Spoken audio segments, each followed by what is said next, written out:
As a lender, what we see is there are a lot of people do try to structure these deals with landowners, either with an overage or with some sort of deferred payment structure, or with the landowner effectively sticking in the balance of what they receive on day one as a second charge. But a lot of development lenders, like ourselves, but not like ourselves, if you know what I mean, are unwilling to work with those landowners and grant them a second charge. So it's really important that if you're going to structure a deal like that, that the lender you're working with is happy for a landowner to have a second charge that will sit behind the development lender.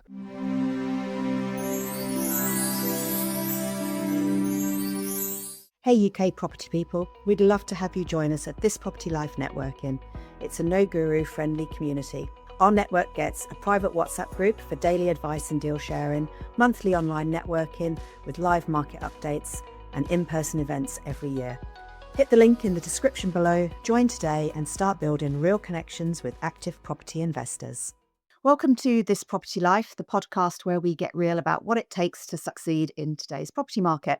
I'm your host, Sarah Blaney, and in this episode, I'm joined by Michael Dean, co-founder of Avamore Capital, a funder who's been at the sharp end of development finance for years. We're going to be talking about the tougher development climate that people are facing right now. That includes build costs that are going up and up, tighter lending, and endless planning red tape as well. So we're going to have a chat about how we can stay creative when we structure deals so that they still make sense. And Michael's going to share his insider view on what funders are really looking for, how developers can adapt, and where the opportunities still exist in today's market, even when the numbers feel really squeezed. So if you are a developer wondering how to keep projects moving in this market, this one's going to be full of some really good practical advice. So welcome, Michael, to This Property Life. How are you doing this morning? I'm all right, Sarah. Thank you for having me on. Just recovering from the sort of November lurgies and the blues, but we battle on as always. We do indeed. Every month on the second Saturday, we run an online networking session where you can meet other active investors face to face. And 3 times a year, we bring everyone together at live in-person events. Spaces are always limited, so if you want to be part of it, check out thispropertylife.co.uk/events and secure your spot today. So, just tell the listeners and the viewers on YouTube a little bit about your background, Michael, because you've obviously come from lots of different areas within property and development. I'll try and keep it as brief as possible. I've been in real estate for 21 years, 22 if you include the year I did at Reading University on their MSc programme. I followed a fairly traditional pathway from Reading, which was I went into surveying, and I was a commercial agency surveyor, a global top 3 company, which isn't as grand as it sounds. I spent a lot of time making tea and photocopying, so yeah, probably not the best use of my time, but I'm sure that there are all lessons there. I then worked in private equity real estate around the time of post Lehman Brothers crashing, essentially, and I spent a lot of time doing debt restructuring. And then about middle of 2011, I went and set up a family office with my father-in-law to help him invest his capital. He was exiting a healthcare business, so I helped him exit that. And so we effectively redeployed that into commercial properties, which we worked through the planning system and sold those to resi developers, either through PD or full planning. Thereafter, at one point we were fully invested as a family, so started doing some capital raising with some developers. I learned very quickly there was an underserved market. I met my business partner Zahir in Avamore. We looked at a few deals together. I was the introducer, and he said to me, look, I'll do this if you put some money in as well. We found that we thought very similarly about investing, and so within 6 weeks of us meeting, we incorporated the business, and we celebrated our 10th anniversary as a business just a month ago, basically. So, yeah, and we've done the best part of £900 million worth of transactions. We've financed something in the region of 3,000 homes in that time. And, we've actually made a lot of people's pensions have been deployed through our loans. So we've also got, returned the best part of £100 million worth of returns to our investors, many of whom are pension funds, or indirectly or directly. So, yeah, we've come a long way. I'm still involved as an investor and developer as well, albeit again mainly through the planning system. So, I've recently just obtained planning consent for 19 units a commercial property that our family owns in Staines, and we have similar plans for something that we own in South Surrey as well. So yeah, very much have a foot in both camps, although the majority of that is on the lending side. Okay, fantastic. So, you've got quite a good 360-degree view of everything that's going on, haven't you? Because you're at the coalface, but equally you're working with a lot of other developers, and coming at it from a lending perspective as well. So, I mean, we've spoken off air about I suppose, the tougher environment that developers are facing at the moment, and that has changed over recent years. So, what do you think? What's your perspective on the challenges that most developers face right now? It's a very interesting time to be a developer, but it's not an easy time to be a developer. Developers are facing a bit of a squeeze on all fronts. Sales are very challenging compared to 2-3 years ago, when there's sort of the post-COVID sort of boom was going on in the housing market. So it's much harder to sell your product. At the same time, build cost inflation, which we experienced, also was a post-COVID thing. Whilst it has it's tapered off, once that inflation is in the system, it's very hard for it to work its way out of it. So developers are facing weakness on their GDVs, difficulties on build costs, which means that ordinarily the land market would adjust to that with downward expectations on land prices. However, most landowners who've got consents for residential development, their price expectations haven't really gone away. And I speak from personal experience as someone who, as I said, just got 19-unit consent. If I don't get the price that I want for the site, I'm not going to just sell it for a big loss. I'm going to find other ways to recoup my money. So understandably, so the developers have effectively, they've got to pay high prices for the land. They've got build costs, which are high, and they've got sales, which are slow. Because I suppose traditionally, the simplistic view of a development market is always threefold. It's traditionally been, you buy the land for a third, you pay the costs out, and then you also get your profit. And it's kind of been in this kind of three-way split. And the three factors of that are the end price that you sell it for, the build cost, and what you buy it for, in a very simplistic manner. But if we've got squeezes on the build part of that, the purchase isn't going down in any shape or form, and then there's a squeeze on the actual GDV at the end, it's not a very good picture, is it? If you're loving this episode, don't just listen, subscribe.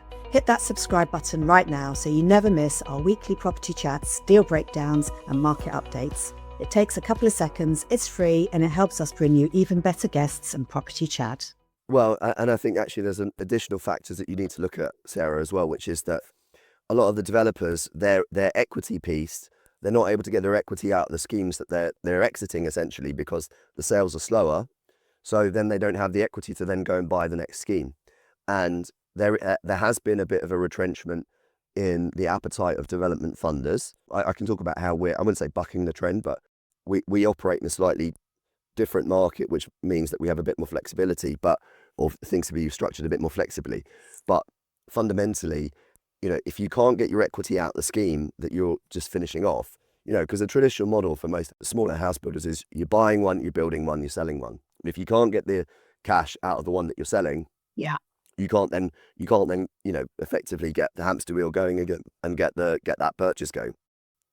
So it's really tricky. And the thing is, where we see probably the biggest challenges are for larger schemes. So why I say we're bucking the trend is that relative to the market is that typically the sizes of scheme that we're working on are, we're funding between £1 and £2 million loan facilities on schemes with a GDV of £2.5-3 million, where the build budget is, £1.5 to £2 million maximum.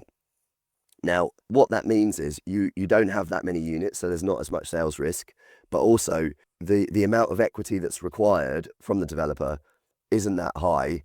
And also if there's a cost overrun, or if, let's just say, the valuation report comes in a bit lower, the quantity surveyor IMS report comes in a little bit higher, the developer can find an extra 50, 60, 70, 100k to plug any gap. It's more problematic when it's a £5 million or a £10 million scheme, because you have 5% one way on the valuation, 5% another way on the IMS report, and all of a sudden you've got to find between £500,000 and £1 million to plug the gap, which renders a lot of those schemes unviable.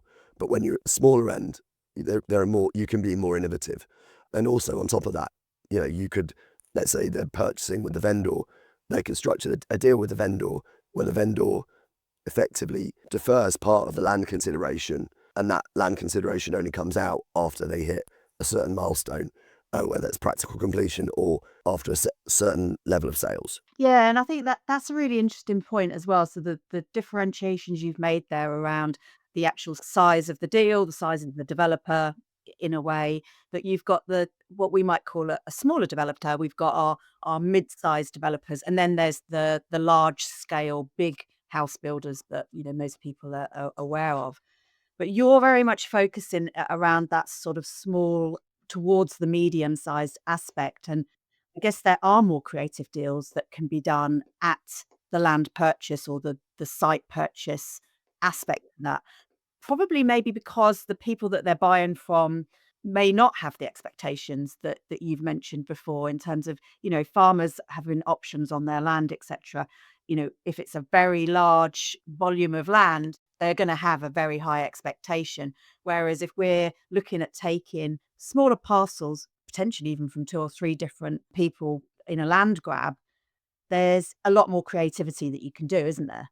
I mean, what I would say is that if you were using that sort of 3 different counterparties example, that typically would be quite close to my worst nightmare from a structuring point of view, because it very much becomes herding cats in that scenario. But I think when it comes to a smaller site, or just more generally, landowners, I think, know that they're not going to get the price for the site that they want unless they're willing to be creative and flexible. In a lot of cases, because you've also got to remember, it's not like a lot of the time these sites might be their like their nest egg. It might be their one and only chance of realizing the value from what they hold. We've actually just done a deal last month where we optioned up a site which with a sort of older lady. It took so long to get planning. She sadly passed away, so we've been dealing with her children who are her executors.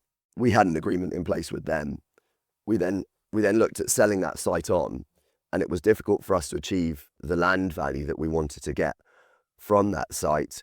So we effectively had to, because we were under pressure to buy the site, so we had to get that done. But we also wanted to maximise the amount of value we generated for ourselves. So we effectively have had to do a structured deal where effectively we get conditional payments. Well, one is an unconditional payment, but deferred, and the other one is a conditional payment, which is dependent on certain milestones being met on the sales side. But ultimately, that's our only way of realizing any value from something we've put 6 or 7 years worth of work into.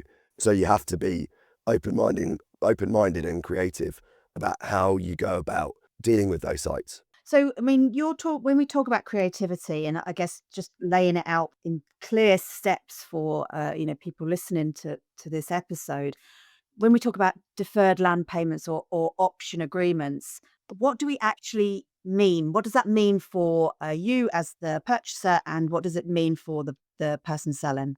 We were both purchaser and vendor because we were effectively flipping an option contract.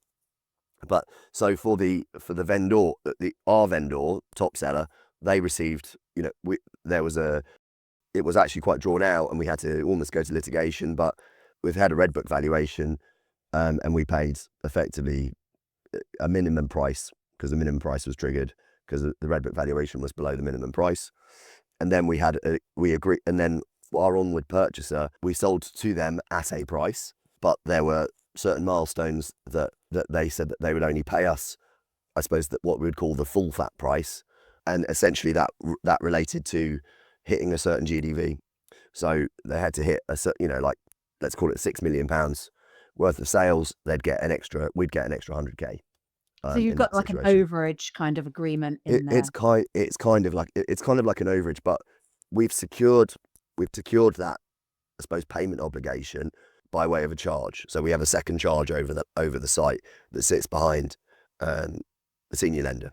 which is a bridge. It's a bridge lender. So for your more smaller scale developers who may be coming to you from a lending perspective, because you're trading that particular deal, which works. But for someone who's actually wanting to build out, what other kind of creative solutions are there that people are using at the moment to buy the land? I think predominantly at the moment they have to be working with the landowner. They have to have the vendor on side. There are situations, of course, where people are able to option up sites and effectively buy them below market value. And so if you can buy a site well enough, you can have embedded equity into the project, which you can then leverage against and then not have to put any cash in.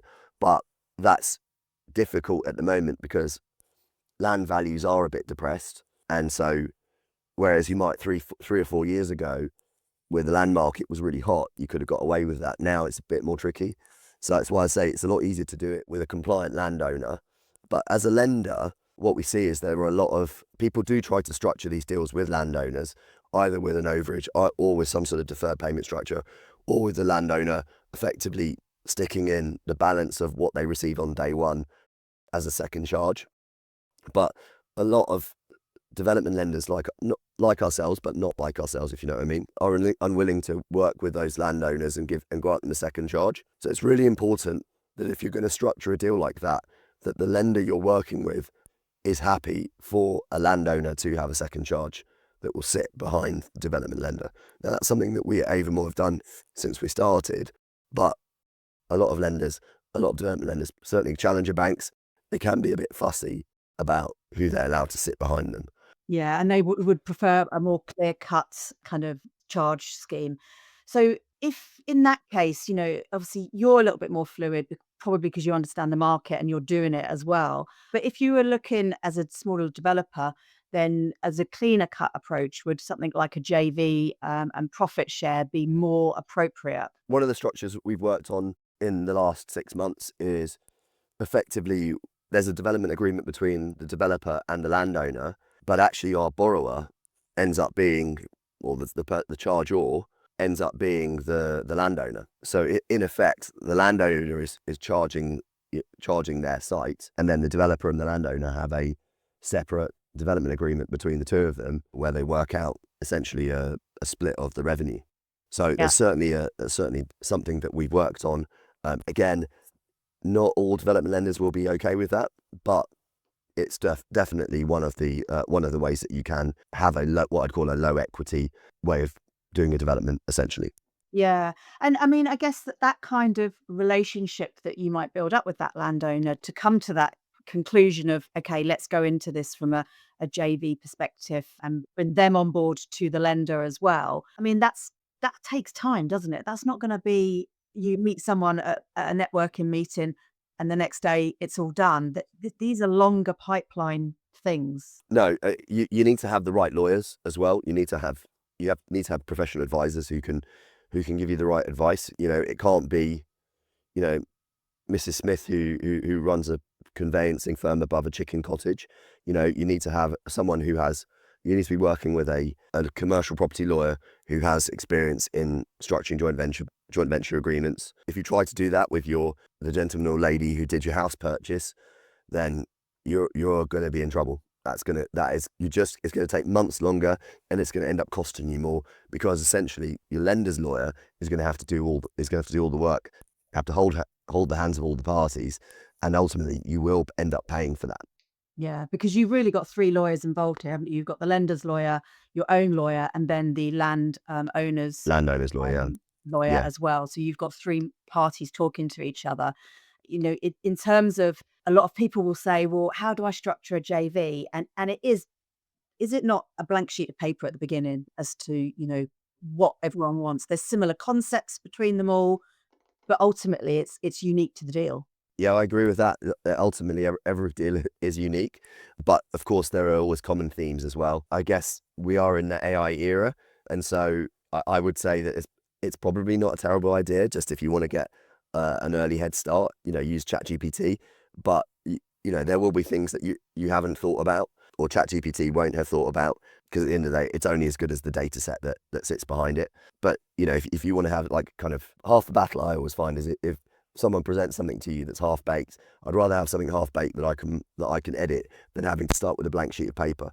So I think in that context, whether you're the landowner, you're the developer in this situation, and you can definitely give yourself a head start in terms of the heads of terms, but ultimately, you need to have a good firm of lawyers that will be rational. It's really important not to overcomplicate it, right? So I think you could always try and perfect a joint venture agreement, but at the end of the day, you can have the best. It's like the option that we had and that we just sold. We had a watertight option, but at the end of the day, the landowner wasn't happy with the price that we were going to buy the site from them. We ended up still buying it from them, but they tried to wheedle out of the deal. And at the end of the day, when you've got a planning consent with a kind of expiry, it's got a shelf life on it. You could have the best contracts in the world. It doesn't stop the reality, which is you don't own the site, you can't get on the site, and your consent's going to expire, and potentially you won't get a better consent when you go for it next time around. Yeah. So you always have to be prepared to trade off between contractual reality and actual reality, practical reality. So, don't try and have the most perfect legal agreement. You want to have something that's going to cover 95 to 98% of eventualities, but you can't expect perfection, because if you try to work with perfection, you'll never get anywhere. Let's take a step back a little bit, because we've spoken about the agreement, how you can look at a JV, do a profit share with a landowner, but how do we even get those landowners in the first place? Who's the type of person that's going to be open to that, and where does our smaller developer find them? In terms of the type of landowner that there's going to be entertaining this type of thing, it's going to be someone who hasn't got loads of sites, has got maybe one or two plots in their family or in their own portfolio. It's someone who doesn't have the wherewithal, the capability to build it out themselves. So you talk about our building in Staines, for example, we do have the wherewithal to build it out ourselves. So, we're not going to take a bath on the price there. So we'd probably not be the ideal candidate. Whereas our other, the option site that we just traded, just by the circumstances that we found ourselves in, that wasn't something that we could build out ourselves as easily. So that was a little bit more complicated. Alternatively, if you've got a landowner that either has the ability to build out, or alternatively, they've got essentially very patient capital, pots of money, and they're not under any form of pressure. So obviously we were under pressure because we had an expiring option, and an expiring planning consent. So we had no choice but to trade that. Other forms of pressure would come in the form of finance. So a trader has bought a site unconsented using relatively expensive bridging finance. They've got the consent, but they've got that sort of ticking time bomb of debt sitting above them. Again, that's someone who is what I'd call if they're not a forced seller, they're definitely a pressurized seller. Yeah.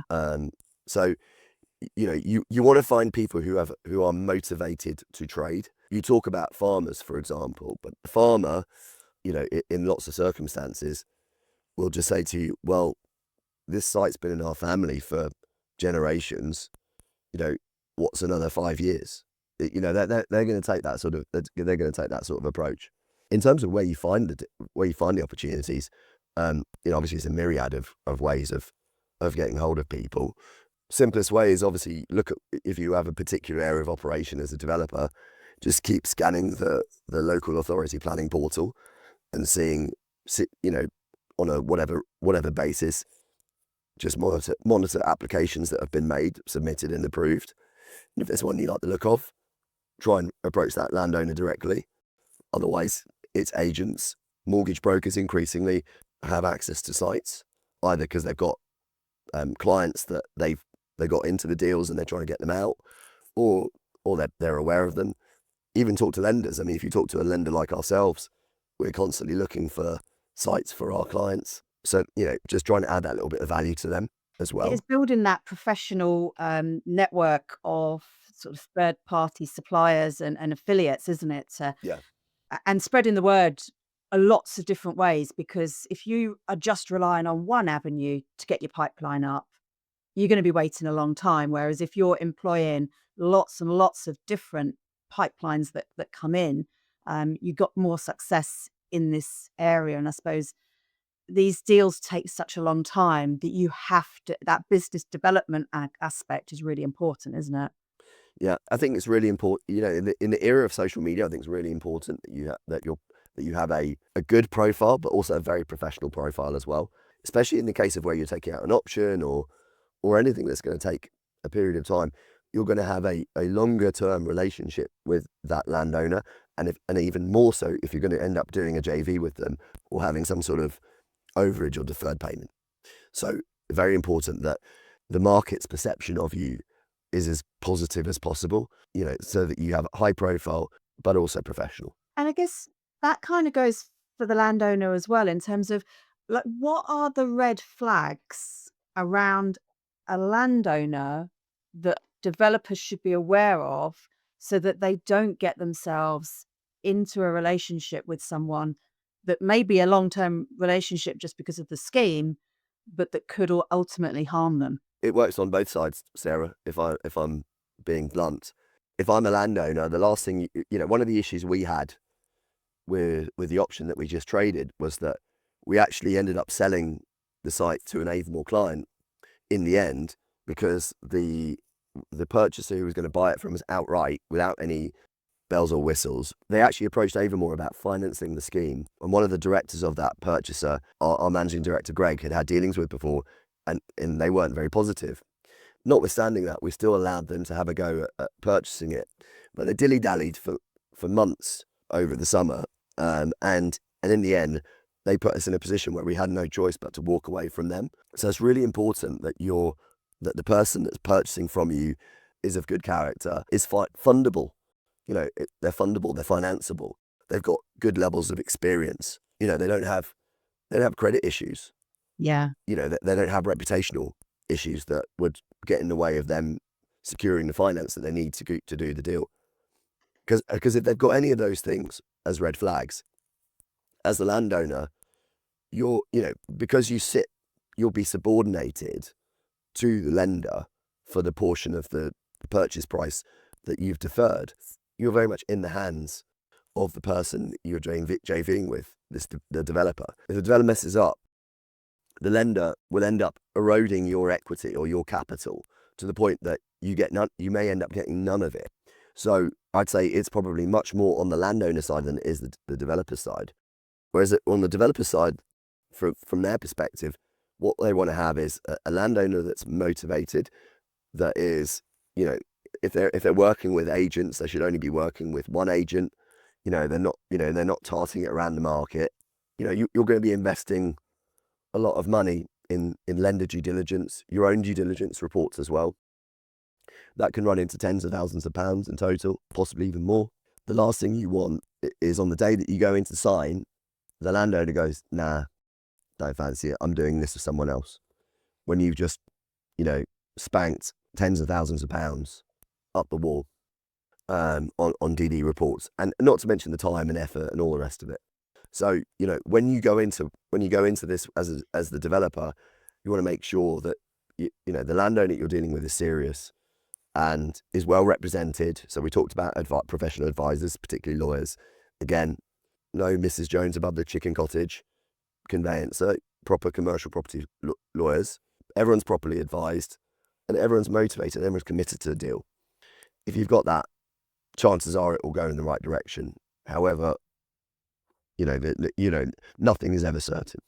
Nothing's ever certain. And I think, that adds to the challenging environment that developers are facing at the moment, because the cost of actually not doing business is high as well, isn't it? Because of the due diligence that you've had to put in, the cost base that is around that, and you may end up with no deal. I mean, it saves yourself from a deal that isn't going to work, which is obviously a great thing, but it could be that it just falls over at the last minute, but you've got all this transaction cost as well. So it is a really tough environment for developers. But, we've said that there's creative ways to do this, But are you still excited about this market at the moment? Because, it does feel a little bit doom and gloom. I think it's really tricky, but what I would say is this, is that our customer base is, they are operators. They're not discretionary investors.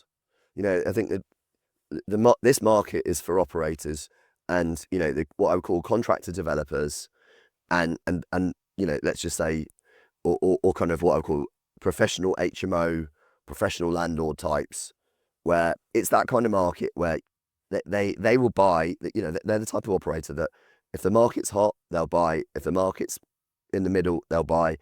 And if the market's on its knees, they'll buy. And sometimes they'll make less money and sometimes they'll make more money. But for them, how they operate, they just keep putting one foot in front of the other. And that for us is what I'd call the perfect kind of client, because, where you have discretionary investor developers, they're more likely to go, oh, do you know what? Let's go and get some terms. Let's go and spend a few grand on evaluation. Let's spend a few grand on a monitoring surveyor's report. Let's see where we are after that. And if the numbers still look all right, then we'll continue. What we've seen a lot of over the last couple of years is those reports come back, and then the client will go to the vendor and go, wave these professional reports in the vendor's faces and go, right, okay, so how much are you going to knock off the price? And the vendor goes and sticks two fingers up at them, because the vendor's like, I don't have to sell to you, I can just sit on this and wait. And so we are seeing less of that with our pipeline of deals.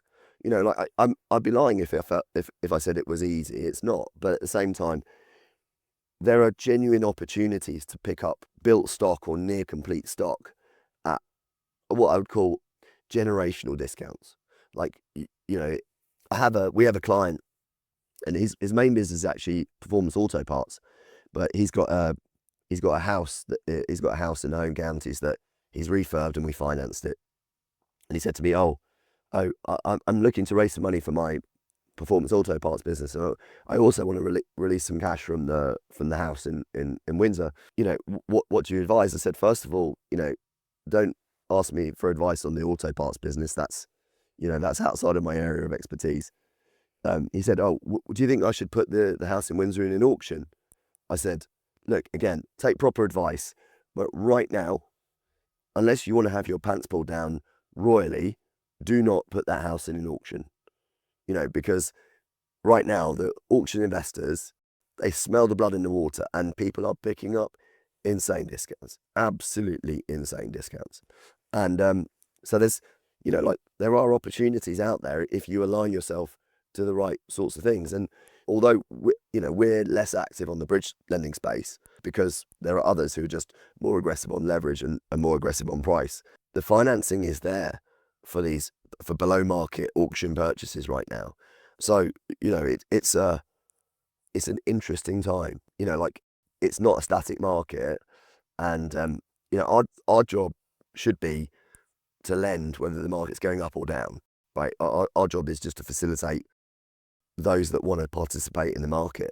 And I guess that what good deals look like right now is different to what they looked like 2 or 3 years ago. Yeah, I think the things that I'm picking up from you is that it's a lot like, your normal landlord market. When things are going great, a lot of people pile into a market, and their persistency and consistency is questionable. And then as soon as things get a bit tougher, they exit. But the people that have been there forever, that are taking this as a professional career, they're the ones that stay, because they do look at that long term. It's not an overnight thing. And it's the same in the development market. I guess it can be even more so if you've gone into the development market as a transaction purchaser and going to do one deal. You're more likely to get your fingers burnt, and to not do well in it, and at a higher level of potential risk than if you were to go in and buy to let. And it doesn't work quite so well. The numbers are a bit bigger, aren't they? I'd liken it to stock market investing, which is that there are people who are, you have kind of day traders, and those are the people I would call as sort of more discretionary, and then you've got true investors, the people who and again, through one of my other businesses, we typically try and put in a set amount of money into buying, you know, buying stocks every month. And that means that when the markets, when the price of stocks are high, we buy fewer, but when the price of stocks are lower, we end up buying more. It's called dollar cost averaging. Those developers that continue to operate through the cycles will end up outperforming those discretionary investors, because discretionary investors will end up missing the opportunity when the market's at its bottom, because you can always talk yourself out of doing a deal. And I think we're really close. We're probably really close to the bottom right now, in terms of where things are at. We had I don't know when you're going to release this, this episode, but we just had another inflation print. Inflation's gone down to about 3.6%. I think there was already good justification for the Bank of England to drop interest rates in the November MPC meeting. It's almost nailed on now, especially with a higher ticking up unemployment as well. Inflation going down, unemployment going up. All signs would suggest that there's going to be a cut in interest rates, and I think we'll see another cut in interest rates early in the new year as well. So, with interest rates then down to 3.5%, all of a sudden, I think, that's going to make house purchasing that little bit easier. Mortgage rates, we also see a lot of competition from mortgage lenders as well. So I think all these things added together mean that I think the housing market is going to start to, get slowly but surely get back to what we would describe as normality. Yeah. So, I think there'll be some incentives for first-time buyers that will come out, I'm sure, sooner or later. All of these things put together means that, it can get worse, but I don't think it's going to get, it's unlikely that it will get much worse. I think you're right. As an ARC, we're down near the bottom of it. And, we're recording this sort of like a week before the anticipated disaster of the next budget is going to come out. This episode will come out after that budget, and we've got no crystal balls here, Michael. But if there was one thing in that budget that you didn't want to see from, Avamore's perspective and also as a developer yourself, what would that be? There's quite a few things. I mean, there's been a lot of chat about exit taxes, the settling up charge. I think that would be something that would be disastrous, because I think that means that people will not want to invest in the UK. I think allied to that would be harmonisation of CGT with income tax bands. I think those two things would be really damaging for inward investment into the UK. And ultimately, that's what we need to keep employment high. We're seeing manufacturing plants shutting down because of the high energy costs. We've got the highest energy costs in the world, basically. So it's actually a miracle that we manufacture anything in this country right now. But I think that we need investment. We need investment in AI, data centers. We really need those. But if you're going to get punished for investing in the UK through punitive tax for those of us that are willing to take risks and build businesses, you'd have sympathy with anyone not wanting to continue to do that in this country, because there's hundreds of other countries in the world that would dearly want our capital and our talent. Yeah, I think, if I was to look at the budget coming up, it goes, at a very simplistic level. You can go for productivity or you can go for austerity. And I fear that it's going to go the austerity and squeeze in where it's not, where there is nothing to squeeze left. And the productivity is the thing that's not actually going to be addressed. And that would be the worst thing for me, I think, because I think you're right. If we're not growing, we're not doing anything. It's a very quick spiral down. I think people are very quick to pour scorn on Donald Trump, but I think in what he's done in the US, Donald Trump's actually been, I think, quite smart in terms of economic policy, and we could maybe learn something from him, which is that they have the same budget deficit issues, the same structural issues that we have over here, in terms of, we're spending more than the government spending more there, just like we are here, than we bring in tax receipts more generally.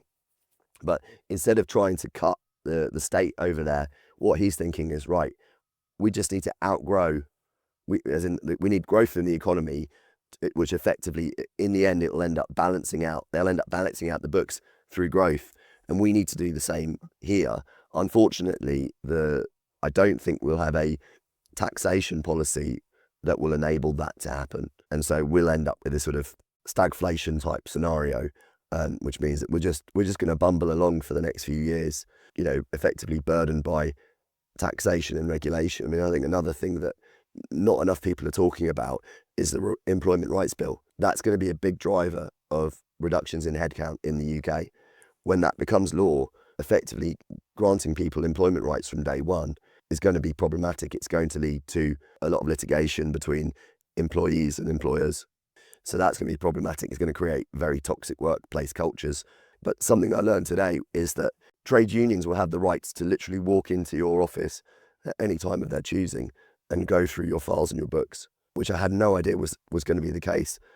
And it's just not talked about enough. And if that's going to be the case, then God help us, it's actually a terrifying prospect. So again, we talk about the budget. I think ultimately the biggest problem with the budget is not what the actual budget's going to reveal itself. I think the budget itself is going to be I think mainly a tinkering exercise. I think the biggest damage the budget has done is the fact that we've had 12 weeks of speculation that has delayed investment decisions by businesses and has massively hammered consumer confidence. So no one's been spending any money. Once we have certainty, I think people will then go about making those investment decisions and making those family purchases that we're going to make. But the real worry, as I said, the Employment Rights Bill, and the fact that just no one's talking about it. No one realises how much of a disaster it's going to be.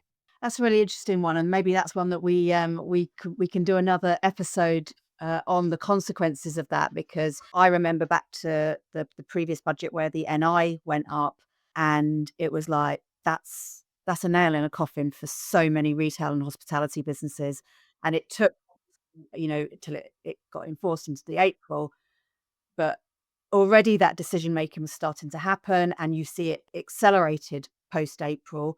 It was a disaster, and it is still a disaster, coupled with, as you say, the utility costs for those types of businesses as well. It's very hard to grow in that environment. If you add in then another rights bill, which squeezes and as you say, creates a toxic environment around litigation, it's not a very happy place. Come on, Michael, we've got to get something that's joyful today. I think the only thing I can say is I watched the Scotland-Denmark match last night, and Scotland qualified for the World Cup with at least three of the most outrageously good goals I've ever seen. Yeah. So there you go. I can only give you a sporting analogy to cheer people up, because I think the political environment it's challenging. But the thing is, what I will say is this: the political environment in the UK is a level playing field for us all. If we're going to operate in the UK, we've got to play the game the best we can. And as businesses, as employers, we always have the ability to adapt. We should have the ability to adapt. And the best way of protecting yourself as a business owner from these things is to make sure that your business operations are as lean as possible. Yeah. And that you're constantly adapting to the changing market conditions. And if you have strong conviction around a certain way of doing business, or a certain asset class, or a certain type of investment you want to make, just go ahead and do it. Back yourself. And I think we started this conversation talking about the development environment, the challenges that developers face, the creativity that still exists in that area, to creatively structure things, and we've really moved into that sort of, actually, what's the political environment for business like at the moment? But you are right. We, as business owners, we can control what we can control, and that's what you've got to focus on, isn't it? There's a lot of noise, and there is a lot of people being quite negative around the UK at the moment. But maybe that's just our phase, and these phases have happened before. You control what you control, go after your asset vehicle, and keep putting foot forward, and keep going, because it's not total doom and gloom. It's just, let's control what you can. Look, we're in real estate, right? So we're talking to a real estate audience. One of my favorite TV shows of all time was The Sopranos, and there's an episode where Tony Soprano takes his son AJ to the old neighborhood, to show the old neighborhood where his family grew up. Obviously, live in much more salubrious setting now. At the time of recording, and he said to his son, "So look, AJ, buy land, because because they ain't making any more of it, right? And the reality is this: if you know, 5 years from now, 10 years from now, what you buy now, whether the market goes up or down in the short term, in the long term, it will repay you handsomely if you make the right investments and you hold on to them, you manage them appropriately, and it doesn't matter what the political environment is going to be. In the medium term, you're always going to do well out of real estate. So, you know, it's like, when's the best time to buy real estate? The best time, the best time to buy real estate is now. Don't wait. Just get on with it, and you will be repaid. Yeah, that's it. You can't time the market. It's time in the market is the It old is. adage, I think. Isn't it? 100%. Amazing. So thank you, Michael, so much for joining me today. I've really thoroughly enjoyed our chat, and I think that you've raised some really good points. So some of the key takeaways for me are around the creative deal structuring that developers can do with the landowner, getting the right team in place, especially around that legal perspective. And from a sourcing perspective, I thought it was really interesting how you said, talk to as many lenders as you can, talk to as many brokers as you can, talk to your legal teams as well, I guess, because, there are going to be opportunities that all of those suppliers that in your chain will have that you could potentially, get hold of off market as well. So some really good practical tips there, and some insights as to, where we are at the moment in the market and where we might be going. So Michael, how can people get in touch with you? You've got your own podcast as well, don't you? Yeah, thank you for the opportunity to give it a plug. So if you search on YouTube, it's called the Property Funder Podcast. We've got about 36,000 subscribers. So yeah, don't be shy. Go and have a look. And we're nearly at 100 episodes now. Otherwise, you can find me on LinkedIn, or otherwise on X or on Instagram. I'm at property_funder, or via the Avamore website. It's all good. So www.avamorecapital.com. Fantastic. And so any of those developers out there that are looking for, I guess, someone a lender that really understands development risk, Avamore are probably a good one to start with for sure. So Michael, thank you so much. And thank you again, because you're not well at the moment. And I really appreciate you taking the time out to talk to us whilst you've been struggling a little bit with a bit of illness as well. So wish you all the best. Thank you, Sarah, and apologies for the croaky voice. So, hopefully it was cogent enough. Yes, absolutely, and get yourself a Lemsip now, and all will be well. Thank you again, Michael, and All right. I look forward to speaking to you soon. Thank you.